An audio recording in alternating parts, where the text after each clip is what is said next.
गई थी, आराम से हो रहता था। उसके लिए महावत अपॉइंट किया गया था।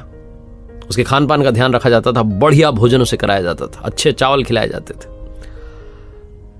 एक दिन जब हाथी चावल खा रहा था तो उसकी सूंड से जो बचे हुए चावल नीचे गिरे, उस एरिया में जहां उसे रखा गया था वहां एक आवारा कुत्ता भी रहने लगा था। वो चुपके से आकर के उसे खाने लगा। उसे वो बड़ा अच्छा लगा और उसके बाद उस आवारा कुत्ते की आदत बन गई। रोज आकर के वो जो गिरे हुए चावल थे जो सूंड में से नीचे गिरते उसको खाने लग जाता था।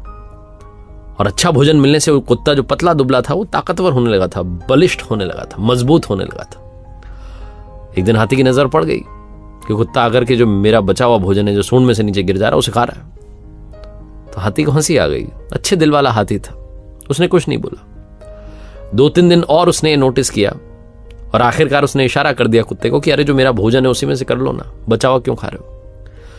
तो कुत्ता भी अब अच्छा जो भोजन था और अच्छे से करने लगा। वो बचा हुआ नहीं खा रहा था, अब जो आ रहा था उसमें से खा रहा था। धीरे धीरे दोनों की दोस्ती होने लगी। दोस्ती इतनी अच्छी हो गई कि सूंड में उठा करके कई बार हाथी उस कुत्ते को अपनी पीठ पर बैठा लेता था। दोनों हंसते खेलते जिंदगी में आगे बढ़ रहे थे। तभी गांव से एक आदमी राजधानी में आया और उसने देखा कि कुत्ता इतना मजबूत हो गया, इतना बलिष्ठ है, मेरे खेत के लिए सही रहेगा, इसको लेकर के चलता हूं। तो उसने पता लगाया तो महावत मिला। महावत से कहा मैं इसको खरीदना चाहता हूं। महावत जिसका कोई अधिकार नहीं था उस कुत्ते पर, फिर भी उसने बेच दिया। वो आदमी उस कुत्ते को अपने खेत में लेकर के गया, लेकिन कुत्ता वहां जाकर के उदास हो गया। वो खाता भी नहीं था, उसको खिलाता था वो जो आदमी था वो खाता नहीं था। इधर महावत हाथी को खिलाता था, हाथी ने खाना छोड़ दिया। दोनों की दोस्ती टूट गई, दोस्ती छूट गई। हाथी धीरे धीरे कमजोर पड़ने लगा। राजा को बात मालूम चली तो उसको चिंता हुई। इसने मंत्री से कहा कि जाओ पता लगाओ। जो राजा का सबसे अच्छा मंत्री था, जो समझ रखता था हाथी के मामले में, वो गया। पहले उसे लगा कि कोई बीमारी हो गई है, लेकिन उसे समझ में आ गया कि कोई बीमारी नहीं है, हाथी गमगीन है, उसका रिश्ता टूट गया है, रिश्ता छूट गया है, कहीं ना कहीं कुछ हुआ है ऐसा। तो उसने लोगों से पूछा कि भाई इसकी किससे दोस्ती थी। लोगों ने कहा हाँ एक आवारा कुत्ता था, उसके साथ खेलता वेलता था, दोस्ती थी। बोले कहाँ गया वो कुत्ता। बोले एक आदमी लेकर के चला गया गाँव में, महावत ने बेच दिया।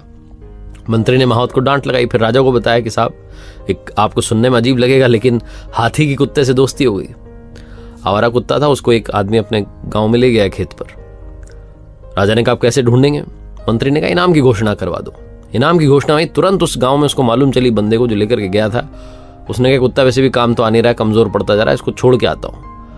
वो इनाम के लालच में पहुंच गया महल में। राजा अच्छा था, उसने कहा लो इनाम, बस कुत्ते को फ्री करो। जैसे ही कुत्ते को आजाद किया, कुत्ता दौड़ करके उस महल से निकला, भागा और पहुंचा उस जगह पर जहां शाही हाथी रहता था। हाथी अपने दोस्त को देख करके खुश हो गया, सूंड में उठाया, पीठ पर बैठा लिया, दोस्ती वापस शुरू हो गई। ये कहानी सुनाने का मतलब यह है कि जन्मजात शत्रु भी दोस्त बन सकते हैं अगर प्रेम हो, प्यार से रिश्ता आगे बढ़े। जिस हाथी और कुत्ते की भी बनती नहीं, उनमें भी दोस्ती हो गई।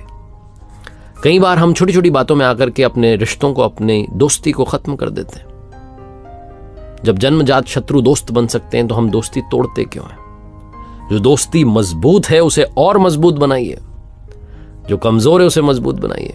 और अगर किसी से बनती नहीं है, दुश्मनी हो गई है, तो अपने दुश्मनों तक पहुंचने की कोशिश कीजिए, दुश्मनी को दोस्ती में बदलने की कोशिश कीजिए। क्योंकि जिंदगी बहुत लिमिटेड टाइम के लिए है, अनमोल है, बहुत कीमती है। जो ये लम्हे हैं इनमें खुशियां ऐड करना शुरू कीजिए।